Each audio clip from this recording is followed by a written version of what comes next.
नमस्कार दोस्तों, YouTube channel पर सभी का, हिंदी प्रेमियों का स्वागत।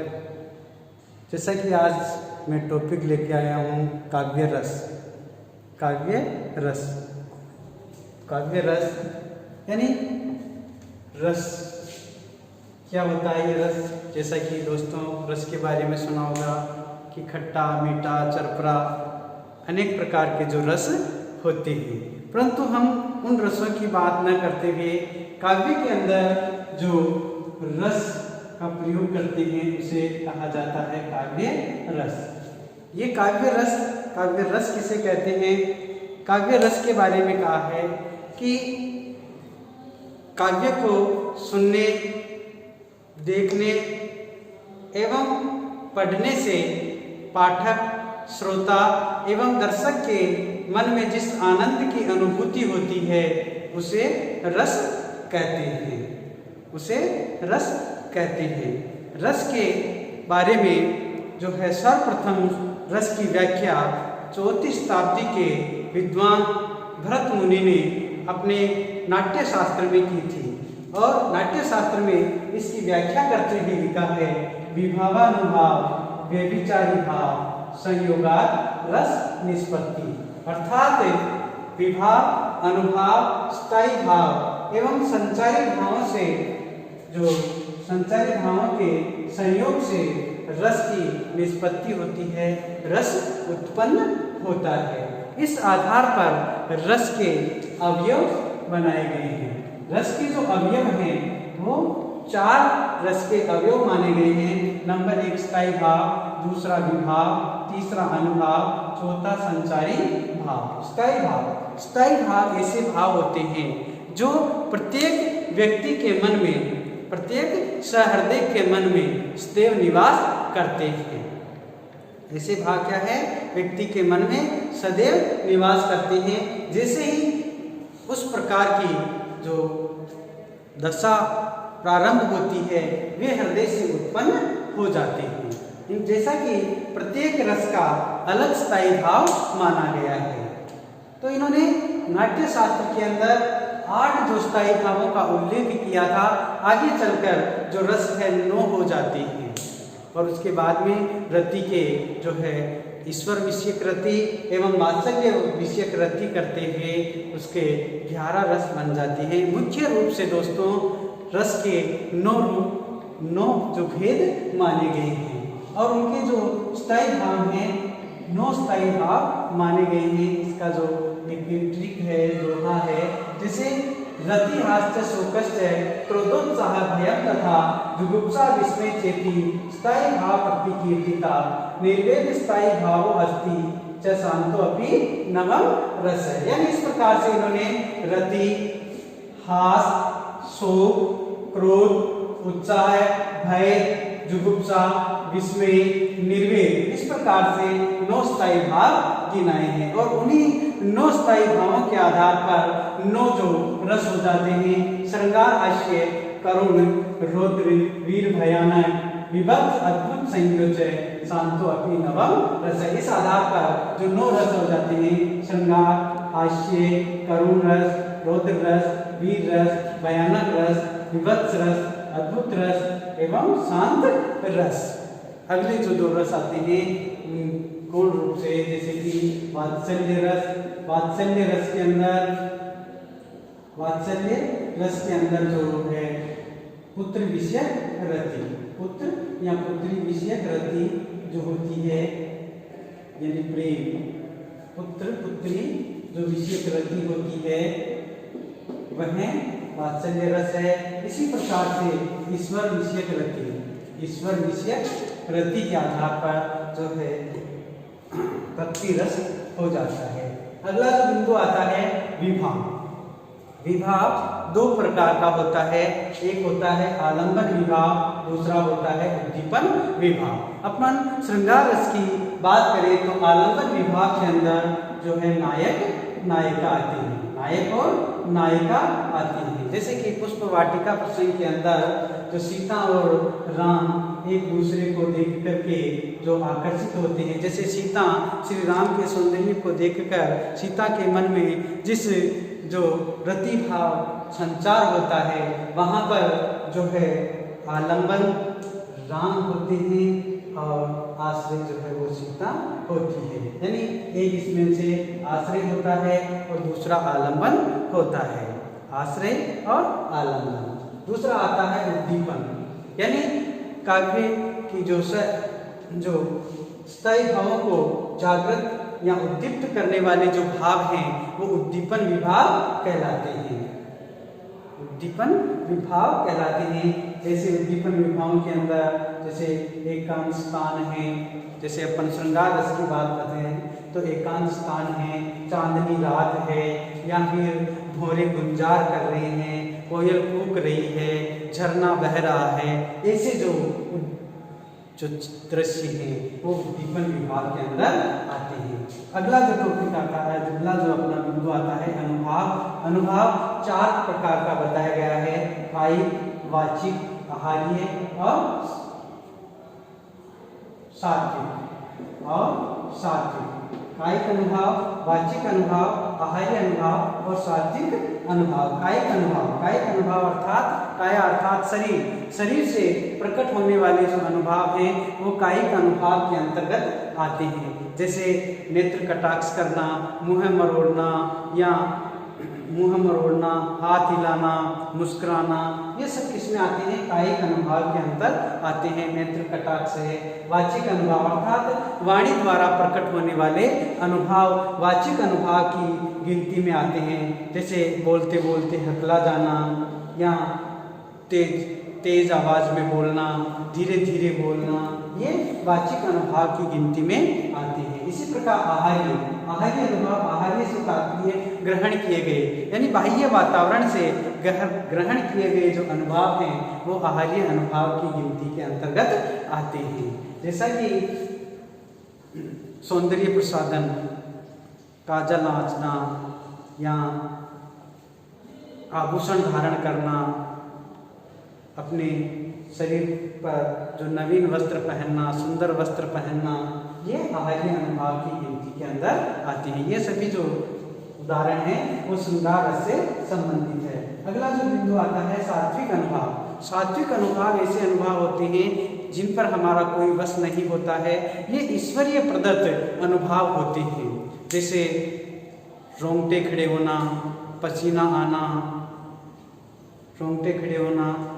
आना या बेहोश होना, मूर्छित होना, ये सभी किसमें आते हैं? सात्विक अनुभावों की गिनती के अंदर आते हैं, जिनके ऊपर हमारा कोई भी वश नहीं चलता है। आंसू आ जाते हैं, पसीना आ जाता है, रोंगटे खड़े हो जाते हैं, ये किसमें आते हैं? सात्विक अनुभाव के अंदर आते हैं। अगला जो है वो है संचारी भाव। संचारी भावों की जो संख्या है 33 बताई गई है। इन संचारी भावों को जो है व्यभिचारी भाव भी कहा जाता है। क्या कहा जाता है? व्यभिचारी भाव, क्योंकि ये एक जो रस में स्थायी रूप से संचरण न करते हुए ये समय समय पर अलग अलग जो रसों के अंदर संचरण करते हैं, इसलिए इन्हें क्या कहा गया है? संचारी भाव या व्यभिचारी भाव कहते हैं।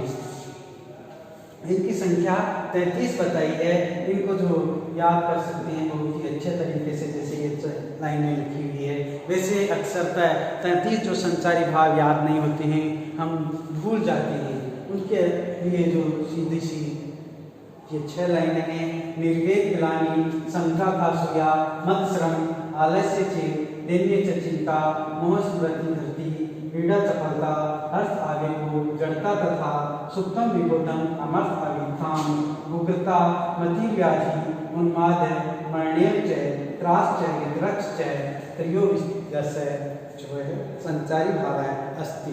यानी कहने का तात्पर्य निर्वेद, ग्लानि, शंका, असूया, मद, श्रम, आलस्य, दैन्य, चिंता, मोह, स्मृति, धृति, पीड़ा, चपलता, हर्ष, आगे, जड़ता, सुप्तम यानी सोना, निद्रा आना, सुप्त, विबोध, अमर्थ, अभिता, उग्रता, मति, व्याधि, उन्माद, मरण, त्रास और वितर, इस प्रकार से ये 33 जो संचारी भाव हैं वो हमारे सामने आ जाते हैं।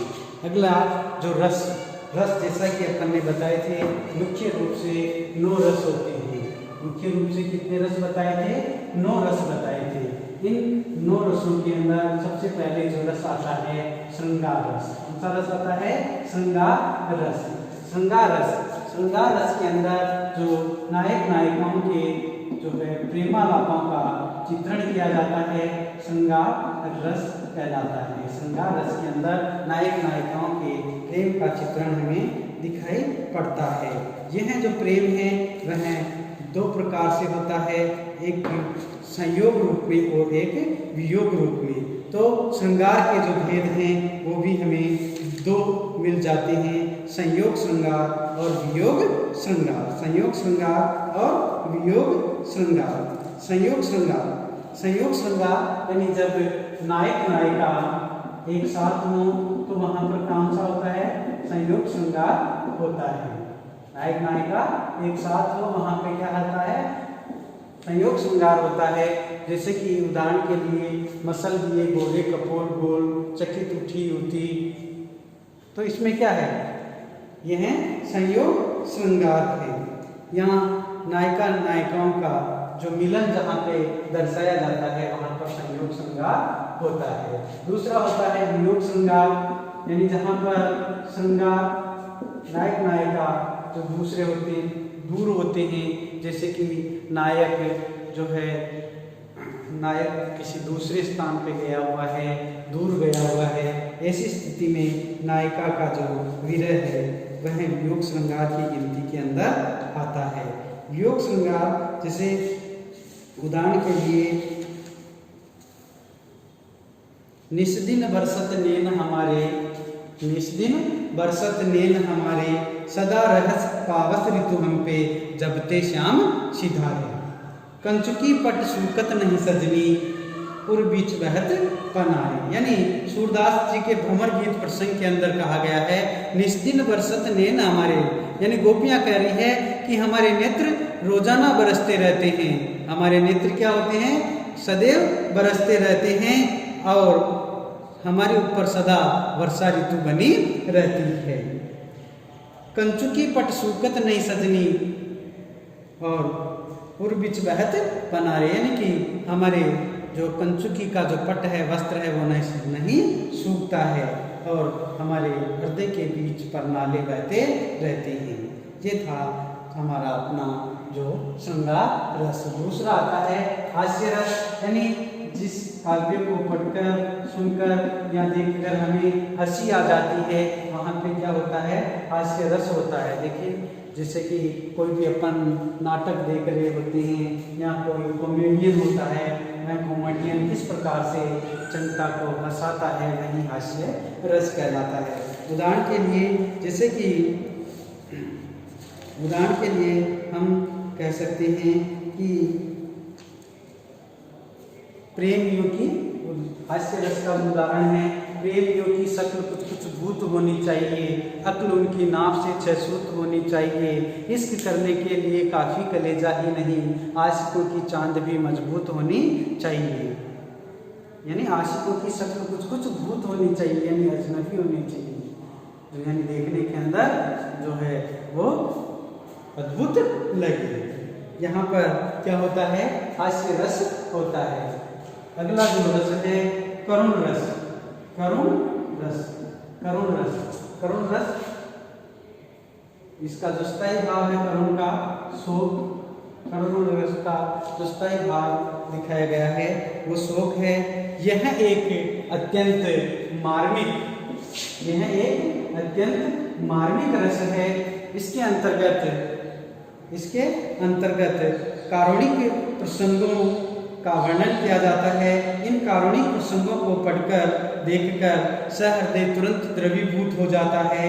इसका जो स्थायी भाव है वह शोक माना गया है। जैसे उदाहरण के लिए हम बात करें कि सुनत भरत भय विवश विषादा, जनु सहम्यो कहरे करी नादा, यानी जब तात हाँ तात पुकारी, परे भूमि तल व्याकुल भारी। प्रस्तुत चौपाई के अंदर जो दशरथ मरण का चित्रण किया गया है, आलंबन यहाँ पे राजा दशरथ है और जो आश्रय है वह भरत है।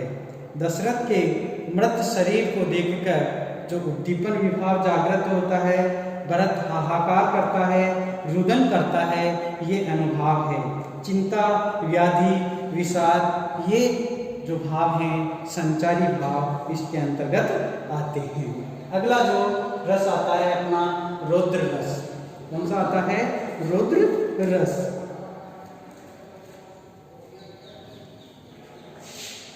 अगला जो रस माना गया है वो अपना आता है रौद्र रस, जहाँ पे अपन कह सकते हैं जो है इसका स्थायी भाव क्रोध माना गया है। अगला कौन सा है? रौद्र रस। जैसा कि यहाँ जाके अपन इसका स्थायी भाव क्या माना है? क्रोध। रौद्र का स्थायी भाव क्या है? क्रोध इसका स्थायी भाव है। और इसके बारे में कहा गया है यह एक जो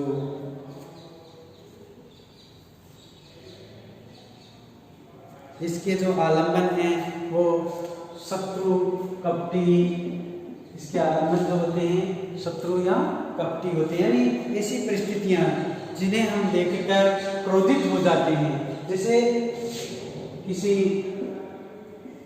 राजा के सामने उसका शत्रु उसे ललकार रहा हो, या अपन कह सकते हैं कि हमारे को कोई आकर ललकारे या बुरी बात कहे, तो स्वाभाविक है कि जो क्रोध नामक जो स्थायी भाव है वो जागृत हो जाता है और वहाँ पे रस जो है वो क्या है? रौद्र होता है। वह रस कौन सा होता है? रौद्र होता है। यानी रौद्र रस का जो स्थायी भाव क्रोध है। जैसे इसमें कहा गया है रौद्र रस का जो उदाहरण है उसके बारे में कहा गया है, श्री कृष्ण के वचन सुन। श्री कृष्ण के वचन सुन अर्जुन क्रोध से जलने लगा, सब शोक अपना छोड़कर करतल गुल मलने लगा। संसार देखे कि अब हमारे शत्रु रण में मृत पड़े, ये घोषणा करते हुए वो हो गए उठकर खड़े। इस काल हमारे क्रोध के तन कांपने उनका लगा, मानो हवा के झोर से सोता हुआ सागर जगा। यानी प्रस्तुत पद के अंदर जो बताया गया है, यहाँ पे आलंबन है शत्रु कौरव और आश्रय जो है यहाँ पे वो है अर्जुन। आश्रय कौन है? अर्जुन है। अर्जुन इसका आश्रय है। श्री कृष्ण के वचनों को सुनकर के अभिमन्यु की मौत का बदला लेने के लिए जो है अर्जुन का भाव उद्दीप्त हो जाता है। क्रोध से जलना, हाथ मलना जो है ये इसके अनुभाव हैं। अमर्ष, उग्रता, आवेग आदि इसके संचारी भाव हैं। अगला जो रस आता है भयानक रस। अगला रस क्या है? भयानक रस। भयानक रस का जो स्थायी भाव है, भयानक रस का जो स्थायी भाव है वो भय है। भयानक रस का स्थायी भाव किसे कहते हैं? भय को कहते हैं। इसका आलंबन जो है, इसके जो आलंबन के अंदर हिंसक जानवर आते हैं, हिंसक जानवर हैं इसके आलंबन के अंतर्गत आ सकते हैं, या उग्र स्वभाव या आचरण वाला व्यक्ति इसके आलंबन के अंदर आता है। यह विपत्ति और आशंका से उत्पन्न होता है और आत्मरक्षा के संबंधित होने के कारण यह स्वाभाविक प्रकृति का रस है। उग्र ध्वनि, भीषण चेष्टाएं, विकृत रूप, निर्जन स्थान आदि इसके उद्दीपन विभाव हैं। भाग दौड़ करना, गिड़गिड़ाना, चिल्लाना, ये हाथ पैर मारना आदि अनुभाव हैं।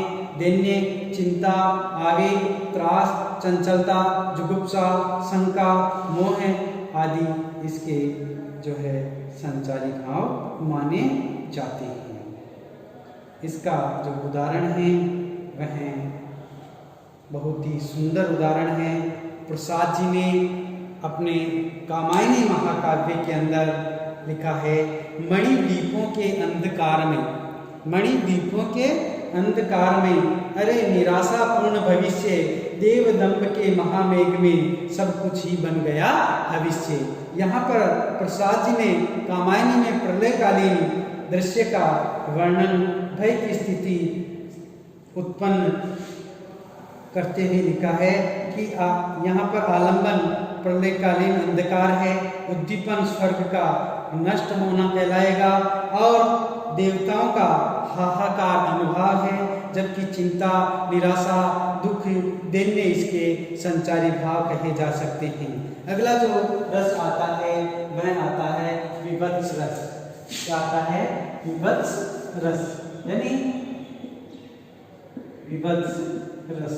विभत्स रस का जो स्थायी भाव है वो जुगुप्सा माना गया है। जुगुप्सा अर्थात घृणा। जुगुप्सा का अर्थ क्या होता है? घृणा। यानी जैसे हम कहीं रास्ते से गुजर रहे हैं, रास्ते के अंदर कूड़ा कचरा पड़ा हुआ है, मक्खियाँ भिनभिना रही है, खून बह रहा हो, या ऐसी जो स्थिति होती है उसे हम देख करके नाक पर रुमाल ढक लेते हैं या नाक को सिकोड़ लेते हैं, यानी कि हम घृणा करने लगते हैं। वहाँ पे कौन सा रस होता है? विभत्स रस होता है। इसका जो स्थायी भाव जुगुप्सा या घृणा माने गए हैं। इसका आलंबन जो है रुधिर का बहना, मांस का सड़ना, सड़ी गली बदबूदार वस्तुओं, ऐसी वस्तुओं के बारे में चर्चा करना या देखना, इसका उद्दीपन विभाव होगा। उनसे मुंह फेरना, थूकना, नाक भों सिकोड़ना, ये सभी जो चीज़ें हैं वो कंपन, ये सभी अनुभाव कहलाएंगे। आवेग, व्याधि, जड़ता, ग्लानि इसके संचारी भाव कहे जा सकते हैं। जैसा कि इसमें उदाहरण देते हुए लिखा है कि सिर पर बैठो काग। उदाहरण दिया इसका, सिर पर बैठो काग आंख दो खात निकारत, खींचत जीवे शार अति आनंद उर्धारत, गिद्ध जांग को खोद खोद के मांस उपारत, स्वान अंगुलिन काट काट के खात विदारत। इसमें आलंबन शमशान का दृश्य है। आश्रय महाराजा हरिश्चंद्र हैं। पशु पक्षियों द्वारा मृतक अंगों को नोचना, खाना, ये उद्दीपन विभाव हम कह सकते हैं। थूकना, मुंह फेरना ये अनुभाव हैं। मोह एवं जड़ता संचारी भाव हैं। अगला जो है अद्भुत रस। अद्भुत रस जो होता है वो वहाँ पे होता है जहाँ पर हम किसी वस्तु को देखकर चौंक जाते हैं या आश्चर्यचकित हो जाते हैं। इसका आलंबन जो है कोई भी अद्भुत दृश्य हो सकता है, विचित्र वस्तु हो सकती है, विचित्र वस्तु हो सकती है। कहाँ से आ गए थे अपन? अद्भुत रस। अद्भुत रस, अद्भुत रस। अद्भुत जो रस है उसका जो स्थायी भाव है वो क्या है? विस्मय। विस्मय से तात्पर्य है आश्चर्य। विस्मय से तात्पर्य है आश्चर्य, यानी जिसे हम देख करके आश्चर्यचकित हो जाते हैं या आश्चर्यचकित हो जाते हैं, या फिर हम कहें कि जिसे देखकर हम चौंक से जाते हैं। वहाँ पर क्या होता है? वहाँ पर जो है अद्भुत रस होता है। इसका जो उदाहरण है वह बताया है अखिल भुवन चर अचर। अखिल भुवन चर अचर जग हरि मुख ले तुम आतु, चकित भई गदगद वचन विकसत द्रग पलकातु। यानी इसके आलंबन जो है श्री कृष्ण हैं। जब श्री कृष्ण से माता यशोदा अपना मुंह खोलने के लिए कहती है, तो जब श्री कृष्ण मिट्टी, बालक जो श्री कृष्ण हैं मिट्टी खा लेते हैं और उनको मुंह खोलने के लिए माता यशोदा कहती है, मुंह खोलते हैं तो माता यशोदा को पूरा ब्रह्मांड नजर आता है, वह आश्चर्यचकित हो जाती है। वहाँ पर क्या है? अद्भुत रस है। अगला जो बिंदु आता है अपना, अगला जो रस है शांत रस। अगला कौन सा रस है अपना? शांत रस, यानी शांत रस। शांत जो रस है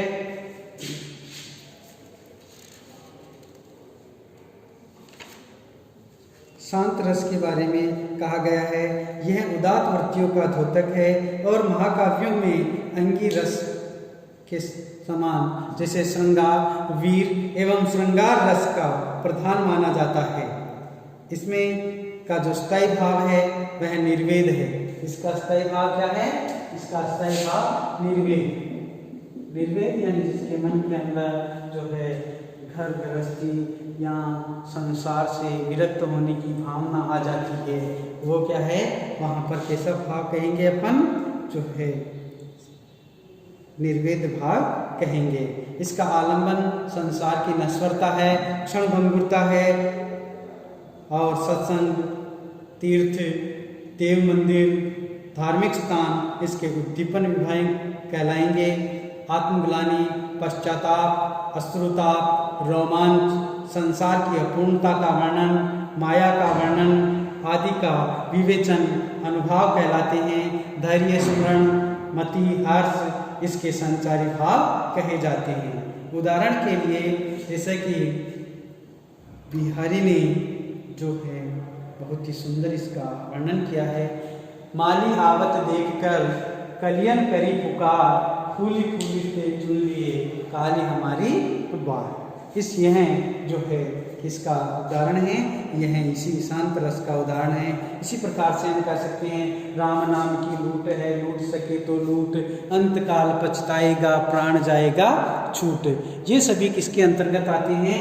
ये शांत रस के अंतर्गत आते हैं। अगला जो बिंदु है वह आता है अपना अगला बिंदु, जैसे कि अपने पढ़ा था वात्सल्य रति, जिसे हम वात्सल्य रस कहते हैं। वात्सल्य रस यानी दूसरा जो रस आता है वात्सल्य रस, इसका जो स्थायी भाव है ना, जो वात्सल्य विषयक रति। वात्सल्य अर्थात पुत्र पुत्रों के प्रति जो प्रेम होता है वो क्या है? वात्सल्य विषयक रति के अंतर्गत आता है। इसके भी दो भेद, वात्सल्य विषयक रति जो है इसका स्थायी भाव माना गया है, यानी अब जो है छोटे बच्चों को देखकर उनके प्रति जो प्रेम हमें प्रकट होता है वो क्या है? वहाँ पर वात्सल्य विषयक रति कहलाती है। जैसे कि सूरदास ने वात्सल्य रस के बारे में बहुत कुछ लिखा था। सूरदास ने वात्सल्य के बारे में बहुत कुछ लिखा है और उन्होंने पूरा का पूरा जो सूरदास ने जो है वात्सल्य का वर्णन किया है। वात्सल्य का वर्णन किया है इसमें, जैसे संयोग जनित वात्सल्य और वियोग जनित वात्सल्य। जैसे कि उदाहरण के लिए जसोदा हरि पालने झुलावे, हलरावे दुलरावे महलावे, जोई सोई कछु गावे, मेरे लाल को आओ निंदरिया, कान बेली आज सुलावे। यानी ये जो पंक्तियां हैं वो किससे संबंधित है? वात्सल्य विषयक रति से संबंधित है। पता आ जाएगी मैं बोलो। अगला जो बिंदु आता है अपना जो है भक्ति रस। अगला बिंदु है भक्ति रस यानी रीति। अगला जो लास्ट है ये भक्ति रस, इसका जो स्थायी भाव है ईश्वर विषयक रति। ईश्वर विषयक रति अर्थात ईश्वर के प्रति जो प्रेम है वह क्या होता है? वो भक्ति रस का स्थायी भाव है, ईश्वर के प्रति प्रेम। यानी इनका जो स्थायी भाव है ईश्वर पर जनित प्रेम है। धर्म ग्रंथों को सुनना, भजन कीर्तन करना, प्रभु की मनोहारी मूर्ति देखना ये आलंबन विभाव है। सांसारिक मोह का त्याग ईश्वर की अलौकिकता उद्दीपन विभाव है। जबकि निवृत्ति मार्ग की ओर जाना माया मोह का त्याग अनुभाव है। इस प्रकार से दैन्य, चिंता, हर्ष इसके संसारी भाव कहलाते हैं। उदाहरण के लिए अब में नाचो बहुत गोपाल, काम क्रोध को पहरी चोला, कंठ विषय की माल, माया मोह के नुपुर बाजत, निंदा शब्द रसा, माया को कटी फेटो बांधो, लोभ तिलक दियो हाल, सूरदास की सभी अविद्या दूर करो नंदलाल। प्रस्तुत पद के अंदर जो सूरदास ने माया मोह, काम, क्रोध, मद, लोभ, उद्दीपन विभाव को बताया है। इस प्रकार से ये ईश्वर के प्रति जो भक्ति करना, ईश्वर की गुणगान करना, ये भक्ति रस के अंतर्गत आता है।